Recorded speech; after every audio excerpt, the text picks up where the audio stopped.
விஜய் சிஎம்மா இருக்கிறத விடவும் தங்களுடைய ஆள் த்ரிஷா சிஎம்மா இருக்கிறது தான் அவங்களுடைய ஃபர்ஸ்ட் சாய்ஸாகவே இருக்கு. வெறும் பிறந்தநாள் வாழ்த்து போஸ்ட் போட்டதோட த்ரிஷா நிறுத்தி இருக்கலாம். வேணும்னே அவர் தங்கூட வந்து அந்த பிறந்தநாளை கொண்டாடின மாதிரி அந்த போஸ்ட்டை போட்டிருக்காங்க. சோஷியல் மீடியாவில் விஜயை ஆதரிச்சுட்டு இருந்த பெண்களே கூட த்ரிஷாவை பார்த்து ஏன்க்கா இப்படி பண்ணுற, எங்கள் அண்ணனை நிம்மதியாகவே இருக்க விட மாட்டியா, அந்த தொழிற்சாலை தொழிலாளர்கள் உயிரிழந்தது காரணமாக இந்த வாட்டி நான் பிறந்தநாள் கொண்டாட மாட்டேன்னு சொல்லியிருந்தார் சட்டமன்றத்தில். அப்படி சொல்லிட்டு ஒரு த்ரிஷா கூட போய் கேக் வெட்டி கொண்டாடி இருக்காருன்னு. விஜய் வந்து ஒரு மோசமான முதலமைச்சர், அதை எனக்கு மாற்று கருத்தே இல்லை. சார் முக்கியமான விஷயம் என்னன்னா, விஜய் அவர்கள் சொல்லியிருக்கலாம்ல சார், இந்த மாதிரி போஸ்ட் தேவையில்லைன்னு சொல்லியிருக்கலாம்ல சார், அதுக்கப்புறம் டெலிட் பண்ண கூட சொல்லியிருக்கலாம்ல. பட் ஏன் அதை அவர் பண்ண மாட்டாரு? எல்லாருக்கும் எதிர்பார்க்கறது தான். இப்போ அவங்க ஒரு விஷயம் பண்றாங்கன்னா இவரால கண்ட்ரோல் பண்ண முடியும், எதுக்காக அவர் அதை பண்ண மாட்டாரு அப்படின்றது ஒரு கேள்வியா இருக்கு. அது த்ரிஷா கிட்ட அவர் அந்த அளவுக்கு த்ரிஷா பண்ணக்கூடிய இந்த மாதிரியான குசும்புத்தனமான செயல்கள் எல்லாத்துக்கும் வந்து விஜய் மௌன சாட்சியாக இருக்கிறது தான் வந்து அவர் மேலே இருக்கிற பெரிய குற்றச்சாட்டு. ஆனா எல்லாருமே பாத்தீங்க அப்படின்னா இப்ப சமூக வலைதளங்கள்ல அடுத்த துணை முதலமைச்சரே அவங்க தான், விட்டு அவங்களே சிஎம் ஆயிடுவாங்க அப்படின்ற மாதிரி வந்துகிட்டு இருக்கு. இது த்ரிஷாவுக்கு அரசியல் ஆசை, அது பேராசைன்னு நான் சொல்லுவேன். அது இருக்கிறது வந்து உண்மை. விஜயுடைய பாஷையில் சொன்னாக்கா இந்த கல்லாப்பேட்டி கூட்டணின்னு சொல்லிட்டு முன்ன திமுகவை கிண்டல் பண்ணார். இப்போ அந்த மாதிரி கல்லாப்பேட்டி கூட்டணியோட தான் இவர் ஆட்சி நடந்துட்டு இருக்கு. ஒருவேளை த்ரிஷா வந்து கொடி படத்தை ரீமேக் பண்ணிடுவாங்களா சார்? அது நீங்கள் சொல்கிறது வந்து விபரீதமான பொருளில் இருக்குது. த்ரிஷா அப்படி ஆசைப்படலாம், விஜயும் கூட வந்து அந்த ஆசைக்கு ஏற்ற மாதிரி செயல்படலாம். சரி, இப்போ பார்த்தீங்க அப்படின்னா த்ரிஷா முதலமைச்சர் ஜோசப் விஜய் அவர்களுடைய பிறந்தநாள் போச்சு. ஆனால் அன்னைக்கு யார் விஷ் பண்ணுவாங்கன்னு எல்லாருமே எதிர்பார்த்தாங்க. த்ரிஷா என்ன விஷ் பண்ண போகிறாங்க அப்படின்னு எல்லாருமே எதிர்பார்த்து காத்துருந்தாங்க. கடைசி நேரத்தில் அவங்க விஷ் பண்ணவே இல்லை அந்த டேட்டில். ஆனால் மறுநாள் வந்து விஷ் பண்ண மாதிரி சேர்ந்து கேக் வெட்டின மாதிரி ஒரு போஸ்ட் போட்டிருந்தாங்க. இது பெரிய அளவில் சர்ச்சையாக இருந்துச்சு.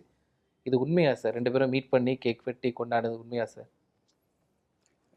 இல்லை, நான் கேள்விப்பட்ட வரைக்கும் அந்த மீட் பண்ணி கேக் வெட்டி கொண்டாடின சம்பவம் வந்து இப்போ நடந்தது கிடையாது. அது வந்து இதுக்கு முன்னாடி பாஸ்ட் இயரில் ஏதோ ஒரு இயரில் நடந்த விஷயம் அது. ஆனால் வெறும் பிறந்தநாள் வாழ்த்து போஸ்ட் போட்டதோட த்ரிஷா நிறுத்தி இருக்கலாம். வேணும்னே அவர் தங்கூட வந்து அந்த பிறந்தநாளை கொண்டாடின மாதிரி அந்த போஸ்ட்டை போட்டிருக்காங்க. த்ரிஷாவை பொறுத்த வரைக்கும் தான் விஜய்க்கு நெருக்கமானவங்க அப்படின்றத வந்து அடிக்கடி உணர்த்திக்கிட்டே இருக்கணும் அப்படிங்கிறது அவங்களுடைய நோக்கமாக இருக்குது. அதுக்கு அவங்களுடைய அரசியல் ஆசை, அரசியல் பேராசை காரணமாக இருக்கலாம். ஆனால் இது வந்து விஜய்க்கு மேலும் மேலும் கெட்ட பெயரை தான் ஏற்படுத்திட்டு இருக்கு. அந்த போஸ்ட் வெளியானதுக்கு பிறகு நான் பார்க்குறேன் சோஷியல் மீடியாவில் விஜயை ஆதரிச்சிட்டு இருந்த பெண்களே கூட பேச ஆரம்பிச்சிருக்காங்க, வீடியோ போட்டிருந்தாங்க.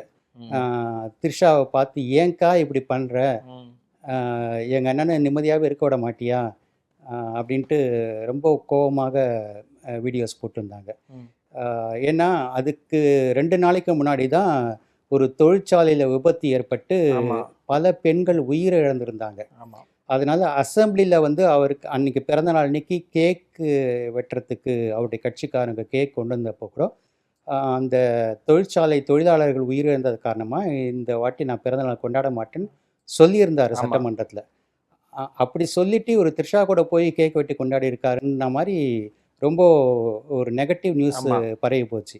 என்னை பொறுத்த வரைக்கும் நான் வந்து விஜயை எதிர்ப்பவன் தான். விஜய் வந்து ஒரு மோசமான முதலமைச்சர், அதை எனக்கு மாற்று கருத்தே இல்லை. ஆனால் இந்த சம்பவத்தை பொறுத்த வரைக்கும் விஜய் த்ரிஷாவோட சேர்ந்து போய் இந்த பிறந்தநாளை கொண்டாடினாரு அப்படிங்கிறது வந்து பொய் செய்திங்கிறத நான் நேர்மையோடு தெரிவிச்சுக்க விரும்புகிறேன். சார் முக்கியமான விஷயம் என்னென்னா, விஜய் அவர்கள் சொல்லியிருக்கலாம்ல சார், இந்த மாதிரி போஸ்ட் தேவையில்லைன்னு சொல்லியிருக்கலாம்ல சார், அதுக்கப்புறம் டெலிட் பண்ண கூட சொல்லியிருக்கலாம்ல. பட் ஏன் அதை அவர் பண்ண மாட்டாரு? அதான் த்ரிஷா பண்ணக்கூடிய இந்த மாதிரியான குசும்புத்தனமான செயல்கள் எல்லாத்துக்கும் வந்து விஜய் மௌன சாட்சியாக இருக்கிறது தான் வந்து அவர் மேலே இருக்கிற பெரிய குற்றச்சாட்டு. நான் எல்லாருக்கும் எதிர்பார்க்கறது தான். இப்போ அவங்க ஒரு விஷயம் பண்றாங்கன்னா இவரால கண்ட்ரோல் பண்ண முடியும், எதுக்காக அவர் அது பண்ண மாட்றாரு அப்படின்றது ஒரு கேள்வியா இருக்கு. அது த்ரிஷா கிட்ட அவர் அந்த அளவுக்கு எமோஷ்னலாக லாக் ஆகியிருக்காரு அப்படின்னு தான் புரிஞ்சுக்க முடியுது நீங்கள் சொல்கிற விஷயங்கள்ல இருந்து. ஆமா சார். சார் இன்னொரு கேள்வி நீங்க சொன்னீங்க, அவங்களுக்கு அரசியலுக்கான வருகிறதுக்கு ஒரு இன்ட்ரெஸ்ட் இருக்கு போலன்னு சொல்றீங்க. ஆனா எல்லாருமே பார்த்தீங்க அப்படின்னா, இப்ப சமூக வலைதளங்கள்ல அடுத்த துணை முதலமைச்சரே அவங்க தான். விட்டா அவங்களே சிஎம் ஆயிடுவாங்க அப்படின்ற மாதிரி தான் வந்துகிட்டு இருக்கு. உண்மையாவே இவங்க வந்து அரசியலுக்கு வரதுக்கு வாய்ப்பு இருக்கா சார்? இல்லை, த்ரிஷாவுக்கு அரசியல் ஆசை, அது பேராசைன்னு நான் சொல்லுவேன். ம். அது இருக்கிறது வந்து உண்மை. ம். அதுக்கு வந்து ஆர்எஸ்எஸ் பின்னணியில் இருக்குது ம். அப்படின்னும் செய்திகள் வருது. ம். உங்களுக்கு தெரியும், ஆர்எஸ்எஸ் இந்தியாவில் வந்து மத்திய அரசுக்கே பேக் போனாக இருக்கக்கூடிய ஒரு இயக்கம். ம்.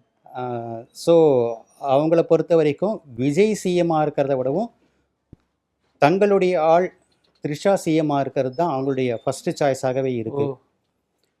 அதை பயன்படுத்தி தான் முதலமைச்சராகணும் அப்படிங்கிற ஆசையும் த்ரிஷாவுக்கு இருக்குது. ம். ஆனால் துணை முதலமைச்சர் ஆகக்கூடிய காரியம்லாம் இப்போது நடக்கிறதுக்கான பாசிபிலிட்டியே இல்லை. ஏன்னா இந்த ஆட்சியை வந்து நித்திய கண்டம் பூர்ண ஆயுசா அல்லது அல்ப ஆயுசான்னு சொல்ல முடியாது. ஆனால் நித்திய கண்டத்தோடு தான் போயிட்டுருக்கு இந்த ஆட்சி. விஜயுடைய ஆட்சி நீடிக்கிறதுக்கு காரணமான திருமாவளவன் கண்டிக்கிறாரு, ம். கம்யூனிஸ்ட் கட்சி தலைவர்கள் கண்டிக்கிறாங்க, முத்தரசன் கண்டிக்கிறாரு.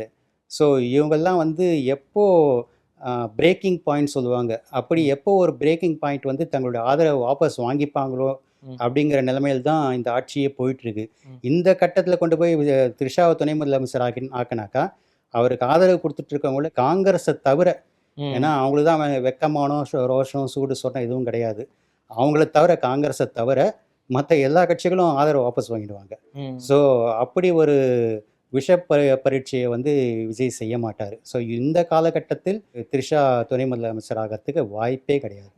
ஏன்னா நம்ம சமூக வலைதளங்களில் பார்க்கும்போது இது மட்டும் தான் போய்கிட்டு இருக்கு. ஏன்னா எல்லாருமே சொல்றது இதுதான்.